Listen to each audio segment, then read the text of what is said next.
Hello everyone. Today we will going to discuss about example of do while loop.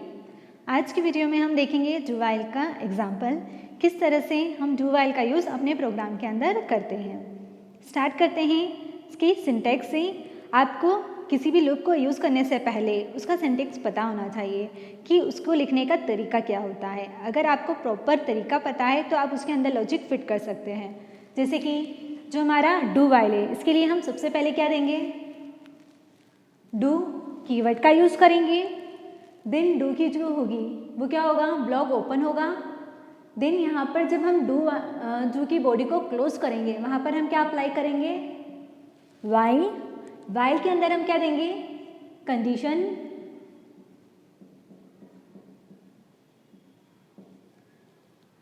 हम किसी भी loop का use करें, हर एक लूप में तीन चीज़ें कॉमन होती है, जो हमारे 3 कॉमन स्टेटमेंट होते हैं। फर्स्ट होता है हमारा इनिशियलाइजेशन, ये तीनों ही क्या है, हमारे स्टेटमेंट है।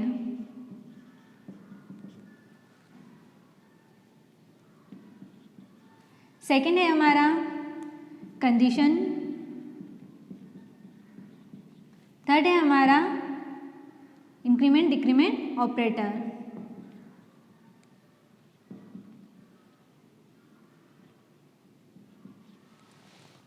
हम थर्ड स्टेटमेंट के अंदर इंक्रीमेंट या डिक्रीमेंट ऑपरेशन क्या करते हैं, परफॉर्म करते हैं।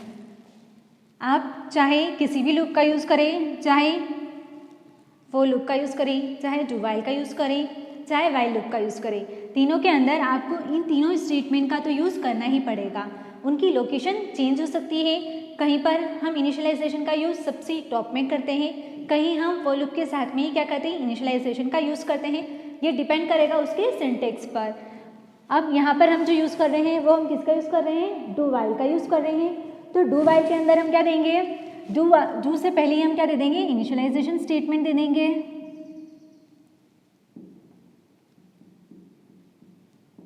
देन डू वाइल की बॉडी ओपन करेंगे और इसके बीच में हम देंगे जो भी स्टेटमेंट आपको क्या करना है, एग्जीक्यूट करवाना है, वो स्टेटमेंट आप दोगे। ये हमारा फर्स्ट स्टेटमेंट। देन हम यहाँ पर क्या देंगे, इंक्रीमेंट ऑपरेटर, इंक्रीमेंट या डिक्रीमेंट, जो कि हमारा क्या था, थर्ड स्टेटमेंट था। सेकेंड स्टेटमेंट क्या है, हमारा कंडीशन है। और थर्ड स्टेटमेंट हमारा क्या है यहाँ पर, इंक्रीमेंट या डिक्रीमेंट ऑपरेशन। ये तो था हमारा ओवरऑल क्या था, ये हमारा सिंटैक्स है। इस सिंटैक्स को फॉलो कर हम क्या करेंगे, प्रोग्रामिंग करेंगे डू वाइल की। तो आपको इसको लिखने का तरीका पता होना चाहिए। सबसे फर्स्ट आप क्या दोगे, इनिशियलाइजेशन पार्ट को दोगे। देन आप दोगे डू को, उसके बाद में डू की जो बॉडी है उसे क्या करोगे, ओपन करोगे, वहाँ पर हम देंगे स्टेटमेंट। देन हम देंगे इंक्रीमेंट डिक्रीमेंट ऑपरेटर, और फिर आप क्या करोगे, जो की जो बॉडी है उसे क्लोज कर दोगे। उसके बाद में आप क्या अप्लाई करेंगे, वाइल को अप्लाई करेंगे। वाइल के अंदर ही हम क्या देंगे, कंडीशन। जो कंडीशन वाला पार्ट होता है वो हम कहाँ पर अप्लाई करेंगे, वाइल के साथ में अप्लाई करेंगे। अब जो इसका एक सीक्वेंस होता है कि किस डायरेक्शन में ये फ्लो करता है। तो जो हमारा डू वाइल होता है वो स्टार्ट होता है डू से। डू का जो एक एडवांटेज होता है वो ये होता है कि चाहे आपकी कंडीशन ट्रू हो या फॉल्स हो, एक टाइम तो आपका क्या होगा, डू वाइल लूप एग्जीक्यूट होगा ही होगा। डू के अंदर आपने जो भी स्टेटमेंट दिया है वो स्टेटमेंट बिना कंडीशन को चेक किए क्या हो जाएगा, एक बार एग्जीक्यूट हो जाएगा। अब हम इसे एग्जाम्पल के थ्रू देखते हैं कि कैसे होगा।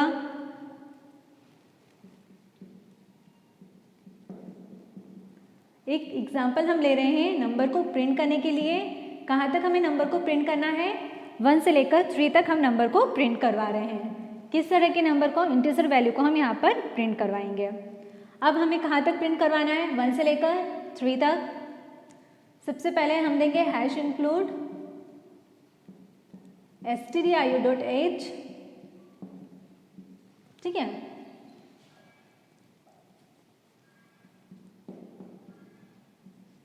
फिर हम देंगे मेन फंक्शन को ओपन करेंगे। ये हो गया, मेन फंक्शन की बॉडी को हमने ओपन कर दिया। अब हमें क्या करना है, इनिशियलाइजेशन करना है। इनिशियलाइजेशन हम वहाँ से करेंगे जहाँ से हमें क्या करना है, लूप को चलाना स्टार्ट करना है। लूप के लिए हमने पहले भी बात की थी कि लूप के लिए हमें क्या देना होता है, एक एंट्री पॉइंट देना होता है, एक एग्जिट पॉइंट है वो हमें पहले से डिफाइन करना होता है। लूप एक तरह से आपका क्या हुआ, एक साइकिल हुई। अब आपको इस साइकिल को किस पॉइंट से चलाना है, स्टार्ट करना है। ठीक है, मुझे इसे चलाना है 1 नंबर से, तो ये मेरी साइकिल चलना स्टार्ट हुई। अब इसे आगे बढ़ाना है, हमें आगे बढ़ाना है। इसके लिए हम किसका यूज़ करते हैं, इंक्रीमेंट या डिक्रीमेंट ऑपरेटर का यूज़ करते हैं इसे आगे बढ़ाने के लिए। अब ये चलती रहेगी चलती रहेगी चलती रहेगी। कब तक इसे हमें चलाना है, कोई इसका हम बोले तो स्टॉप पॉइंट होना चाहिए जहाँ जाकर क्या हो जाए, रुक जाए। उसके लिए हम क्या देते हैं, कंडीशन अप्लाई करते हैं कि जो हमारा लूप चल रहा है वो क्या हो, किसी कंडीशन पर जाकर स्टॉप हो जाए।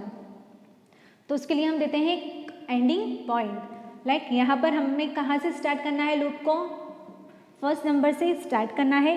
कहाँ तक चलाना है उसे, जब तक कि क्या प्रिंट ना हो जाए, ये फर्स्ट से हमारा क्या हुआ, हमारा लूप चलना स्टार्ट हुआ, फर्स्ट को प्रिंट किया, सेकंड को प्रिंट किया। कहाँ तक हमें नंबर प्रिंट करवाना है, 3rd तक। अब यहाँ आकर हमें इसे क्या कर देना है, एंड कर देना है, क्योंकि इससे ज़्यादा नंबर हमें प्रिंट नहीं करवाना है। तो 1 से लेकर हम क्या करेंगे, ये हो गया हमारा स्टार्टिंग पॉइंट, ये हो गया हमारा एंड पॉइंट। तो ये जो स्टार्ट पॉइंट है ये क्या हो गई हमारा इनिशियलाइजेशन पॉइंट, एंडिंग क्या हो गई हमारा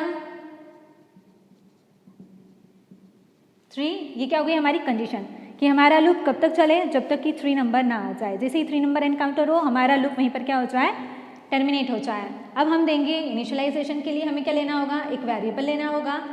आपको जिस भी नेम से वेरिएबल लेना है आप ले सकते हैं। मैंने यहाँ पर लिया इंटीजर i, इसे मैं इनिशियलाइज कर देती हूँ कितने से, 1 से। ठीक है, सबसे फर्स्ट स्टेटमेंट क्या हो गया हमारा, इनिशियलाइजेशन स्टेटमेंट हो गया।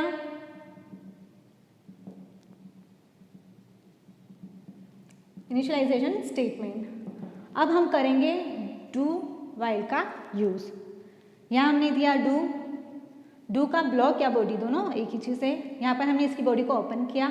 अब मैं दूंगी वो स्टेटमेंट जो मुझे डू वाइल का यूज़ करके क्या करना है, प्रिंट करवाना है। तो प्रिंट करने के लिए हम यहाँ पर देंगे प्रिंटफ स्टेटमेंट। किस तरह की वैल्यू को प्रिंट करना है, इंटीजर टाइप की, तो यहाँ पर दे दिया %d। आई को क्या करना है, मुझे प्रिंट करवाना है। अब मैं सेकंड दूंगी इंक्रीमेंट ऑपरेटर, इसके लिए मैं यहाँ पर अप्लाई करूँगी i प्लस प्लस। ये क्या हो गया हमारा सेकंड स्टेटमेंट, जो कि क्या है इंक्रीमेंट ऑपरेटर।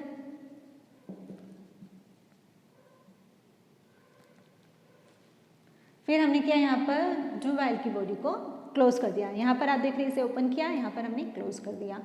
अब मुझे जो कंडीशन देना है वो मैं कहाँ पर दूंगी, वाइल के साथ में। जैसे ही आप ब्रैकेट को क्लोज करें फिर आप किसका यूज़ करेंगे, वाइल कीवर्ड का यूज़ करोगे। देन आप दोगे कंडीशन। कंडीशन क्या करना है, मुझे यहाँ पर कंपैरिजन करना है कि मेरा लूप कब तक चलता रहे, जब तक कि i <= 3 ना आ जाए। अब जैसे ही i <= 3 नहीं आता तब तक क्या होगा, हमारा लूप चलता रहेगा। यहाँ पर आप क्या करते हैं, यहाँ पर हमने दे दिया है 3, जिससे हम क्या कर रहे हैं, इस कांस्टेंट वैल्यू से हम क्या कर रहे हैं, इस वेरिएबल को कंपेयर कर रहे हैं। देन इसके अलावा मुझे और कुछ काम नहीं करवाना है इस प्रोग्राम से, तो मैं इसे यहाँ पर क्या कर दूंगी, एंड कर दूंगी। गेट ch के थ्रू हमने प्रोग्राम को टर्मिनेट कर दिया। देन यहाँ पर हमने क्या दे दिया, क्लोज। जो हमारी मेन फंक्शन को हमने क्या किया था, ओपन किया था, यहाँ पर हमने उसे क्लोज कर दिया।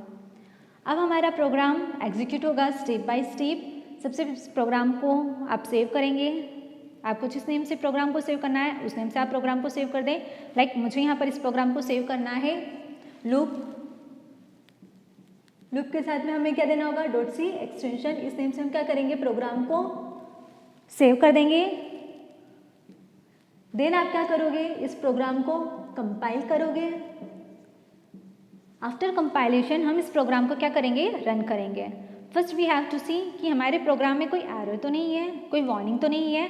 अगर किसी तरह की कोई एरर होती है, एरर कब होगी, जब आपने कोड को लिखने में कुछ क्या कर दियो, मिस्टेक कर दियो, तब आपको क्या होगी, एरर जनरेट होगी कंपाइल टाइम पर। अगर आपका जो प्रोग्राम है वो एरर फ्री है, लाइक उसमें किसी तरह की कोई एरर नहीं है, कोड लिखते वक्त आपने कोई मिस्टेक नहीं किया, तो आपका प्रोग्राम क्या होगा, सक्सेसफुली कंपाइल हो जाएगा विद 0 एरर एंड 0 वार्निंग। जब आपका प्रोग्राम कंपाइल हो जाता है फिर आप क्या करेंगे, इसे रन करेंगे। रन करने के बाद आपको क्या होगा, एक आउटपुट विंडो जनरेट होगी जहाँ पर आपके प्रोग्राम का क्या होगा, आउटपुट आपको विजिबल होगा। ये है हमारी आउटपुट विंडो कंसोल, जहाँ पर हमें क्या अपीयर होगा, हमारा आउटपुट नज़र आएगा। अब कंपाइलर क्या करेगा, इसे लाइन बाय लाइन कंपाइल करता जाएगा, एग्जीक्यूट करेगा। स्टार्ट करेगा वो #include stdio.h से मैन फंक्शन से, फिर वो आएगा इंटीजर i = 1, जो i हमने वेरिएबल लिया है उसे इनिशियलाइज कर देगा 1 से। तो i की वैल्यू क्या है हमारे पास में 1। फिर क्या होता है हमारा do while loop, do while loop को ओपन किया, प्रिंटफ, वहाँ उसे क्या मिला %d के थ्रू हमने क्या किया, जो i वेरिएबल था इसकी वैल्यू को स्क्रीन पर प्रिंट करवा दिया। तो जैसे ही हमारा प्रोग्राम एग्जीक्यूट होना स्टार्ट हुआ, हमारा डू वाइल एग्जीक्यूट हुआ, स्क्रीन पर क्या प्रिंट हो जाएगा, i की वैल्यू जो कि क्या थी हमारे पास 1, वो स्क्रीन पर प्रिंट हो जाएगी। फिर आएगा इंक्रीमेंट डिक्रीमेंट ऑपरेटर। अब i की वैल्यू क्या होगी, इंक्रीज हो जाएगी i++। इस ऑपरेटर का मतलब क्या होता है कि i की वैल्यू को क्या किया जाए, +1 से इंक्रीज कर दिया जाए।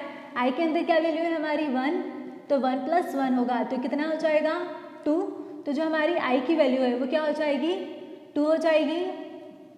अब i की जो न्यू वैल्यू है वो क्या है हमारे पास में 2 है, ठीक है। अब यहाँ पर i की वैल्यू तो 2 हो गई।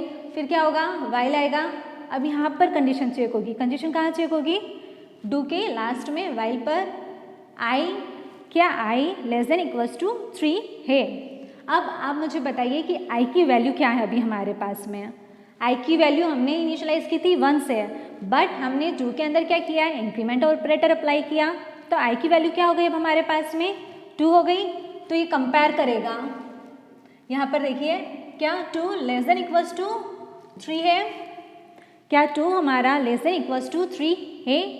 कंडीशन क्या हुई, ट्रू हुई। जब कंडीशन ट्रू हुई है तो फिर से हमारा कंट्रोल कहाँ चला जाएगा, ये अभी बाहर नहीं निकला है, ठीक है। यहाँ पर आप देंगे एंड ऑफ द स्टेटमेंट। यहाँ से ये फिर से कहाँ पर जाएगा, डू के पास में जाएगा। ये यहाँ से फिर से गया हमारा डू पर, फिर से क्या होगा, कंट्रोल आएगा डू के इनसाइड, फिर से स्टेटमेंट क्या होगा, प्रिंट होगा। अभी हमारे पास i की वैल्यू क्या है 2, तो यहाँ प्रिंट होगी 2। फिर क्या होगा, इंक्रीमेंट ऑपरेटर अप्लाई होगा।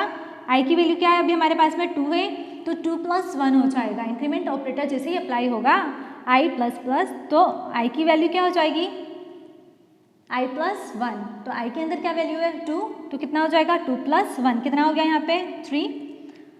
अब देखिए वाइल के साथ जैसे ही हम वाइल पर आए तो अब यहाँ पर क्या होगा, कंपेयर होगा। क्या 3 <= 3 है, क्या हमारा 3 <= 3 है। 3 के इक्वल तो नहीं है, बट 3 से छोटा तो नहीं है, बट 3 के इक्वल ज़रूर है। तो कंडीशन क्या होती है यहाँ पर, ट्रू होती है। कंडीशन ट्रू होती है तो फिर से हमारा कंट्रोल कहाँ जाएगा, डू पर जाएगा। फिर से डू के इनसाइड आएगा और स्टेटमेंट देखेगा प्रिंटफ %d। i की वैल्यू क्या है रिसेंट 3 को प्रिंट करेगा। फिर 3 के ऊपर क्या अप्लाई होगा, इंक्रीमेंट ऑपरेटर 3 + 1 कितना हो जाएगा 4। फिर हम आएंगे डू के बाहर वाइल पर, यहाँ पर क्या होगी, कंडीशन चेक होगी। क्या 4 <= 3 है, क्या 4 <= 3 है, नहीं, क्योंकि 4 क्या है, न तो 4 3 से छोटा है, न 4 3 के इक्वल है। कंडीशन फॉल्स हुई। कंडीशन फॉल्स होने पर हमारा कंट्रोल फिर से डू पर न जाकर कहाँ जाएगा, वाइल के नेक्स्ट स्टेटमेंट पर। वाइल के बाद क्या स्टेटमेंट दिख रहा है आपको, गेट ch। अब यहाँ पर क्या हुआ, हमारी कंडीशन फॉल्स हुई थी इसलिए हम डू वाइल के बाहर हो गए। और जो हमारा नेक्स्ट स्टेटमेंट है क्या है, गेट ch, जो कि क्या इंडिकेट कर रहा है कि हमें अपने प्रोग्राम को यहीं पर टर्मिनेट कर देना है। हमारा प्रोग्राम यहीं पर क्या हो जाएगा, एंड हो जाएगा। और आपका जो आउटपुट है वो आपको स्क्रीन पर इस तरह से नज़र आएगा 1 2 3, जो कि हमने प्रोग्राम बनाया था 1 से लेकर 3 तक नंबर को प्रिंट करने के लिए। इस तरह से हम क्या करेंगे, 1 से लेकर 3 तक नंबर को प्रिंट करवा देंगे। अगर आप डू वाइल का यूज़ नहीं करते तो आपको इसी स्टेटमेंट को कितनी बार देना होता, 3 बार देना होता। एक बार आप क्या करते, i = 1 प्रिंट करवाते, फिर आप क्या करते 2 को प्रिंट करवाते, फिर 3 को प्रिंट करवाते। तो हम क्या करते हैं, जो हमारा कोड होता है उसे हम ऑप्टिमाइज़ करते हैं ताकि ज़्यादा से ज़्यादा नंबर ऑफ़ लाइन्स हमें ना लिखनी पड़े। हम क्या चाहते हैं, हमारा कोड क्या हो, बहुत ही सिंपल हो एंड ईजी हो, कोड ज़्यादा कॉम्प्लेक्स ना हो। अब अगर आपको नंबर ऑफ स्टेटमेंट देना है, एक ही स्टेटमेंट के लिए, एक ही चीज़ को प्रिंट करने के लिए आप सेम स्टेटमेंट बार बार रिपीट करें, तो इससे क्या हो रहा है, आपके प्रोग्राम की एक तो डुप्लीकेशन बढ़ रहा है, रिपीटिशन बढ़ रहा है, सेम चीज़ आप बार बार दे रहे हो, तो इससे क्या हो रहा है, नंबर ऑफ कोड्स जो हैं वो आपको बार बार लिखना पड़ रहा है। इससे आपकी जो लाइंस होती है वो भी क्या होती है, नंबर ऑफ लाइंस आपकी इंक्रीज होती है। इसलिए प्रोग्राम आपका क्या होना चाहिए, एकदम ईजी होना चाहिए और जो होता है रीडेबल फॉर्म में होना चाहिए। आप इजीली से रीड करके समझ सकते हैं कि हमने ये जो डू व्हाइल लूप लगाया है वो हमने क्यों लगाया है, 1 से लेकर 3 तक नंबर को प्रिंट करने के लिए लगाया है। तो सिर्फ सिंगल स्टेटमेंट में हमने क्या करा, 3 बार नंबर्स को प्रिंट कर दिए। यही नंबर अगर आपको 300 टाइम भी प्रिंट करना होते हैं तो क्या होता, स्टेट कोड आपका पूरा यही होता, सिर्फ यहाँ पर क्या हो जाता, कंडीशन चेक हो जाती और आपका लूप क्या होता, 300 टाइम चल जाता।